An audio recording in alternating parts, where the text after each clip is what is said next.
Current உள்ள இடத்துல தான் லைட் இருக்கும், பல்ப் இருக்கும். புரியுதா உங்களுக்கு? கரண்ட் உள்ள இடத்துல பல்ப் இருக்கும், பல்ப் இருக்கிற இடத்துல கரண்ட் இருக்கும். நீங்க அதை நன்றா புரிஞ்சுக்கணும். ஆனா ரெண்டு இருக்கும், ரெண்டு இருக்கு. அந்த வெளிச்சத்தை குறித்து சொல்ற ரெண்டு இருக்கும். லைட் எரியுமா? எரியுமா இல்லையாவா? கரண்ட் இருக்கிறதுல பல்ப் இருக்கும், பல்ப் இருக்கிறதுல கரண்ட் இருக்கும். லைட் எரியுமா எரியாதா? என்ன செய்யும்? எரியாது. சுவிட்ச் போடணுங்க.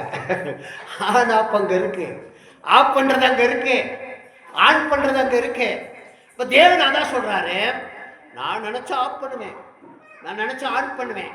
நீ எப்படி என் வாழ்க்கையில நினைச்சா என்னை தேடுறியோ, நினைச்சா மறந்துட்டு போறியோ, அதே தான் உன் வாழ்க்கை.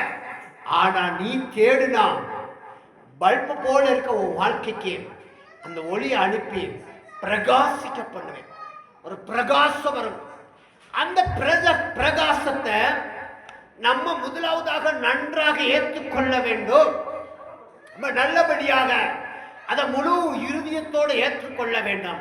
இன்றைக்கு சொல்லுங்க ஆண்டவர் சமூகத்துல, ஆண்டவரே என் வாழ்க்கையில் இருக்க சுவிட்சை போட்டு விடுங்க ஆண்டவரே, அது லைட்டாக எரியட்டும், அது என் வாழ்க்கையில் எரியணும், என் வாழ்க்கையில பிரகாசமா இருக்கணும், என் வாழ்க்கையில பிரகாசத்தை காத்து கொண்டு வரணும் ஆண்டவரை சொல்லி நம்ம என்ன செய்யணும்? ஜெபிக்க வேண்டும். ஆமென், ஸ்தோத்திரம், அல்லேலூயா. அதனால தேவன் சொல்றதுனால சுவிட்ச் என் கையில இருக்கப்படினால, கண்ட்ரோல் என் கையில இருக்கப்படினால, நீ கூப்பிடும் போதெல்லாம் நான் கரண்ட் போடுவேன் இல்லைன்னு சொல்லல. ஆனா நான் உன்னை வெளிச்சமா மாத்திரன்னு நினைக்கிறேன், நீ என்னை கூப்பிடுவதா அல்ல.